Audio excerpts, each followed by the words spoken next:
سلام بچه ها، من پرهامم و امروز اومدم بهتون بگم ماینکرافت با رنگ مشکی هیچ مشکلی نداره. اولین ویلیجر رو میذاریم. اولین ویلیجر روی رنگ قرمز خوابید. دومین ویلیجر برو سریع بخواب،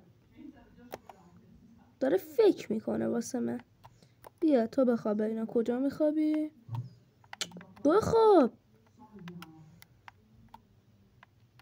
رفت رو نارنجی خوابید. ببین این ویلیجر هم روی رنگ زرد خوابید و حالا این ویلیجر ببین انتخاب دیگه نداری، همینجا باید بخوابی، انتخاب دیگه نداری.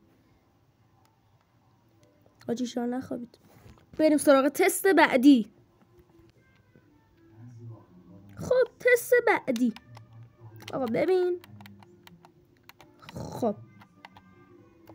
اینو میذاریم، اینم میذاریم، این و این.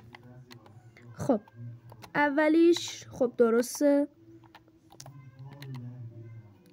دومیش درسته، سفید درسته، خب عادیه اینا. ولی اینو گذاشتیم ولی چرا نخورد؟ دنیای عجیبیه. حالا رنگ خودش هم بذاریم و حاجی آره دیگه رنگ خودش.